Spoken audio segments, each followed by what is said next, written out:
नमस्कार मित्रों, मैं आपका ज्योतिष मित्र आचार्य नवनीत बात कर रहा हूं। आपका हमारे YouTube चैनल एस्ट्रोलॉजी विद आचार्य पे हार्दिक स्वागत है। मित्रों, आपसे एक निवेदन है, कृपया आप हमारे चैनल को लाइक कीजिए, सब्सक्राइब जरूर कीजिए। है कि सब्सक्राइब करने से मैं जो भी वीडियो डालूंगा वो आप तक पहुंचेगा और एक बेल आइकॉन को जरूर दबा दीजिए। देखिए मित्रों, आज हम जानेंगे प्रेम विवाह के बारे में, मीन्स की लव मैरिज के बारे में। मित्रों, जो कुंडली में लव मैरिज का योग होता है, मीन्स कि पहला तो लव होता है, अफेयर चलता है, फिर उसके बाद वो मैरिज में कन्वर्ट होता है। तो पहला तो आपको मैं ये बतलाता हूँ कि आप कुंडली में कितने योग ऐसे होते हैं जो कि लव मैरिज के होते हैं और उसके कारक ग्रह कौन कौन से हैं। है कि लव मैरिज और उसके नीचे एरो बना के कारक ग्रह में शुक्र और मंगल, अर्थात कि लव मैरिज के लिए दो ही ग्रह मुख्यतः कारक ग्रह होते हैं लव मैरिज के लिए, लव हो, अफेयर हो या मैरिज हो। ठीक है ना। आते हैं शुक्र और मंगल का क्या पोजीशन होगा आपके कुंडली में, तो आपका लव मैरिज होगा। देखिए मित्रों, मैंने इस लग्न चार्ट पे मैंने शुक्र और मंगल का एक पोजीशन दिया है। जैसा ये कर्क लग्न का कुंडली है, शुक्र महाराज दूसरे स्थान में बैठे हुए हैं सिंह राशि में और उससे ठीक 180 डिग्री का। देखिए मैंने एक वृत्त बनाया है ये आपको समझाने के लिए कि एक पूरा गोला होता है, एक पूरा चक्र होता है। इसको 360 डिग्री का इसका कोई भी वृत्त का आयत होता है 360 डिग्री का। दूसरे वृत्त में मैंने एक बीच में लकीर दिया है, अर्थात कि उसको आधा मैं शो कर रहा हूँ। तो यदि आधा उस वृत्त का आधा का डिग्री आता है 180 डिग्री, 360 डिग्री का ये पूरा लग्न चार्ट बनता है। तो 360 डिग्री में ये 12 घर होता है, यानी कि प्रत्येक घर का डिग्री आता है 30 का। ठीक है। तो यदि इसका अपने से जब भी ये 7वें घर को जब भी देखेंगे अपने घर या मंगल महाराज अपने से 7वें घर को जब भी देखेंगे तो उसको बोला जाता है 180 डिग्री, मीन्स के वृत्त का आधा दृष्टिगत संबंध बन रहा है, क्योंकि मंगल भी शुक्र महाराज को देख रहे हैं और शुक्र भी मंगल महाराज को देख रहे हैं। तो इट्स कन्वर्ट इनटू लव या अफेयर। ठीक है। अभी इसको मैरिज में कन्वर्ट करना है, वो आपको बतलाते हैं आगे। देखिए, ये इसका दूसरा योग बनता है कि जब भी मंगल महाराज से चौथे स्थान पे शुक्र हो या शुक्र महाराज से चौथे स्थान पे मंगल हो, जैसा मंगल जहाँ शुक्र महाराज बैठे हुए हैं वहाँ से आप काउंट कीजिए 5, 6, 7, 8, मीन्स की 4 घर हुआ। ठीक है। तो ये एक इस मीन्स के ज्योतिष शास्त्र में सेकेंड कारण होता है लव अफेयर होने का। ठीक है। अभी आपको तीसरा कारण बतलाते हैं। अब देखिए मित्रों, इस कुंडली में मंगल महाराज 7 के अंक पे बैठे हुए हैं, दूसरा शुक्र महाराज 8 के अंक पे बैठे हुए हैं। तो ये एक घर आजू बाजू का ये योग है, मीन्स कि मंगल से अगला ही घर शुक्र का होगा या शुक्र से अगला घर मंगल का होगा। तो ये भी योग इसको कन्वर्ट माना जाता है लव या अफेयर में। यदि जिस भी इंसान के, जिस सज्जन के कुंडली में मंगल और शुक्र एक घर के आजू बाजू होगा तो उसके लाइफ में जरूर लव अफेयर होता है। एक और योग है मित्रों, जो कि पूरे कुंडली में, पूरे लग्न चार्ट में यही 12 में से 12 कोई भी घर में बनेगा तो भी लव अफेयर कराता है। और वो ये योग है कि मंगल और शुक्र एक ही घर में बैठे, चाहे वो यहाँ बैठे लग्न में बैठे, धन भाव में बैठे, पराक्रम भाव में बैठे, चतुर्थ भाव में बैठे, पंचम में बैठे, आपका पंचम में बैठे तब तो अति उत्तम, फिर नवम में बैठे तो अति उत्तम, या लग्न के केंद्र के चारों घर में से किसी में भी बैठे तो अति उत्तम माना गया है इसको। एकादश भाव में यहाँ बैठे 2 के अंक पे तो ये अति उत्तम। और या तो मानिए कि ऐसे तो कोई भी घर में आपका बैठेंगे मंगल और शुक्र महाराज तो आपके लाइफ में अफेयर जरूर होगा, ये 100% गारंटी है। जैसा मानिए कि ये आपका कुंडली है, अब यहाँ मंगल नीच के हैं, शुक्र उच्च के हैं, मीन्स कि कर्क राशि में आके शुक्र महाराज अति शुभ फल देते हैं। तो ये शुक्र के वजह से मंगल का नीचता नष्ट हो जाता है। ठीक है मित्रों। तो ये ऐसा योग बन रहा है कि इस योग में आपका लव मैरिज 100% हो जाएगा। ये इसको मान के चलिए।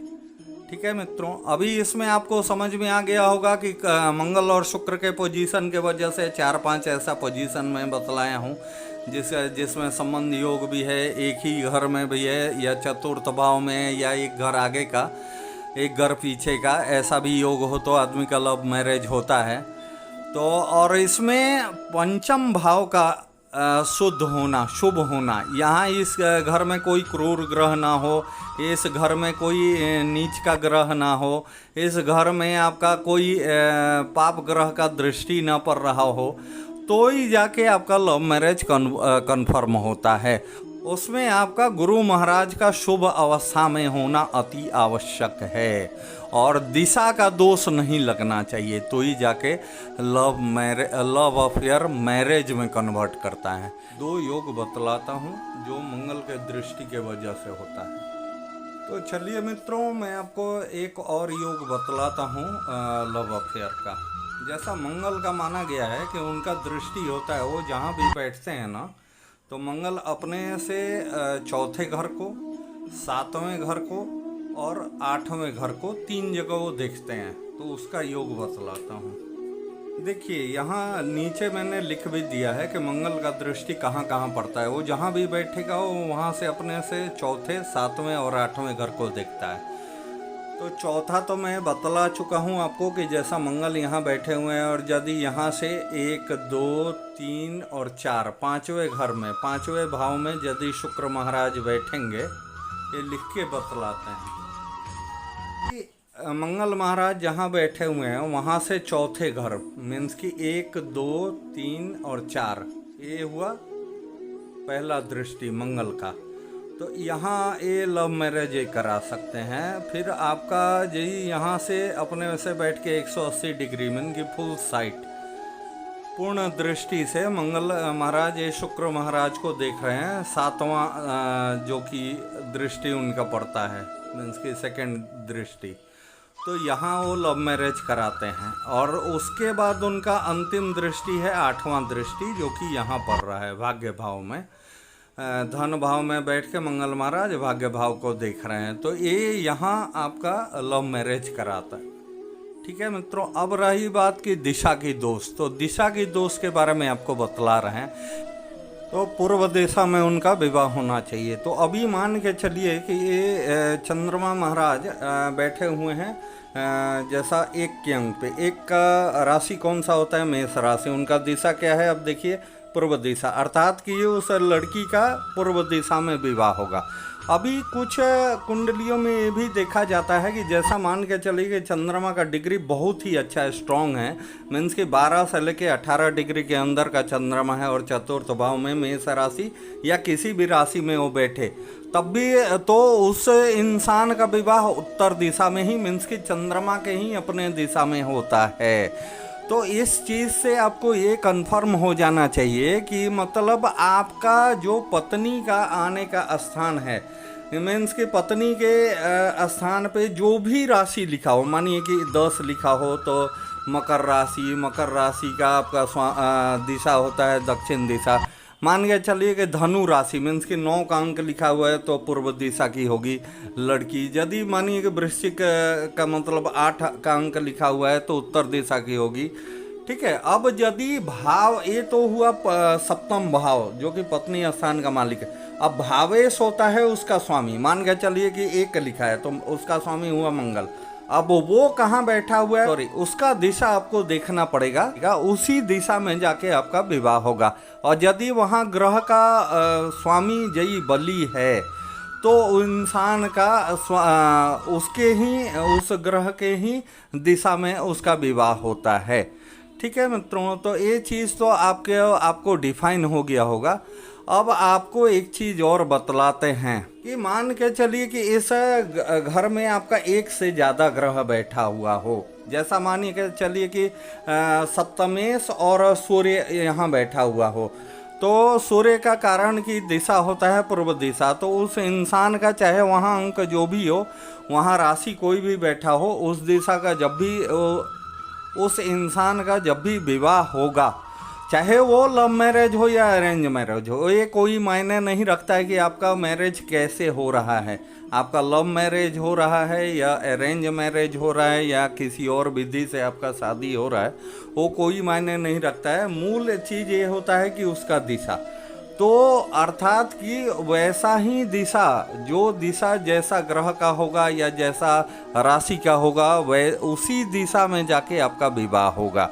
तो उम्मीद करता हूँ कि आपको ये चीज़ भी कंफर्म हो गया होगा कि दिशा का मतलब क्या होता है।